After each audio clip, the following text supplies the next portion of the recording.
আমি না মাঝে মাঝে বুঝি না আপনারা কি বুঝে হাততালি দেন। আমি এমনিতে দাঁড়ালে আমার পার্টি 300 ক্যান্ডিডেট দিলেও একটাতেও পাশ করতে পারি কিনা কে জানি।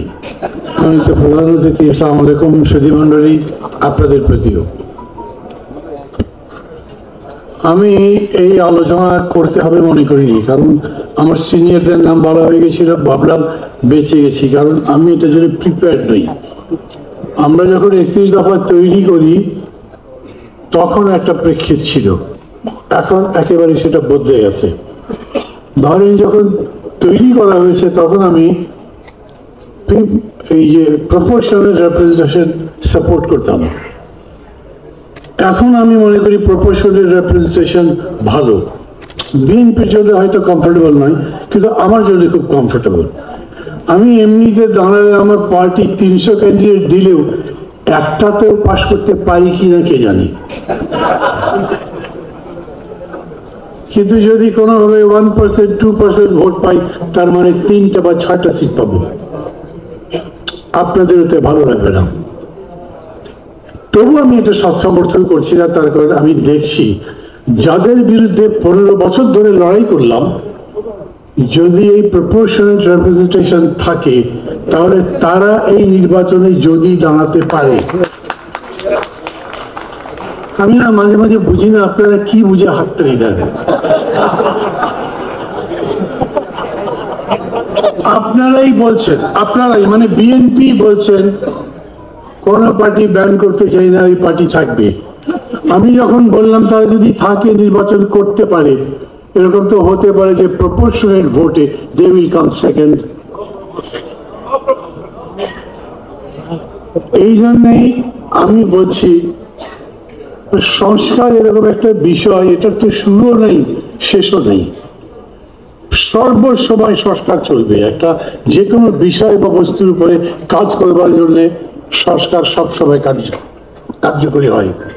মাঝে মাঝে যখন দেখি যে কেউ কেউ বলে সংস্কার শেষ করে তারপরে ভোট, তখন আমার মনে হয় জিজ্ঞেস করি, ভাই শেষটা কোথায় করবেন?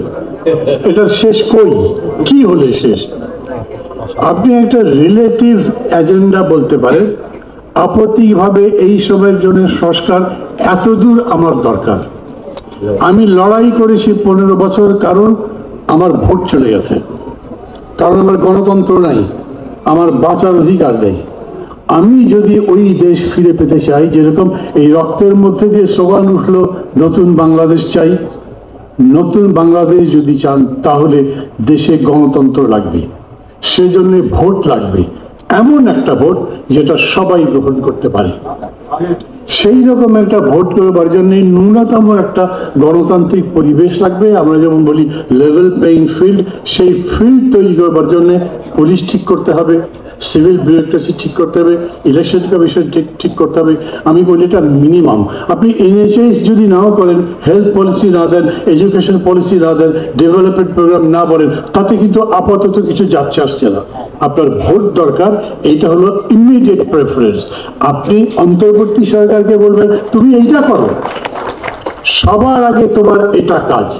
এই জন্যই বিএনপি যখন বলে যে নির্বাচনের রোড ম্যাপ চাই, অনেকে বোঝে আবার বোঝে না, সমর্থন করে আবার করে। যে প্রথম ভোট কি বলে, এই সরকার যেতে না যেতেই বলেছে 3 মাসের মধ্যে ভোট দেন। ভাবছে এত লাফালাফি করছেন কারণ ক্ষমতায় যাওয়ার জন্য। 3 মাসের জায়গায় 6 মাস বলেছেন, তখনও বলেছে, তবু তো ছাড়ে না। তারপরে গিয়ে বলেছে যৌক্তিক। আর আমি বলছি যদি ওই রকম করে বলতে পারতেন তোমার কাজ হচ্ছে ভোটটা করা, এই ভোটের জন্য এই করতে কতদিন লাগবে তোমার, সরকার বলবে তার কতদিন দরকার। আমি তো পুলিশ ঠিক করতে পারবো, আমি তো ক্ষমতাই নাই। আমি সিভিল বিউরোক্রেসি ঠিক করতে পারবো না। আমি একটা ইলেকশন অনুষ্ঠানের জন্য আমার উপরে দায়িত্ব নেই, সে দায়িত্ব সরকারের উপরে। অতএব সরকার বলবে এতদিনের মধ্যে ভোট, সেই বিবেচনায় একটা রোড ম্যাপ যখন বিএনপি চায় তখন খুবই যৌক্তিক কথা বলে। আমার এই যে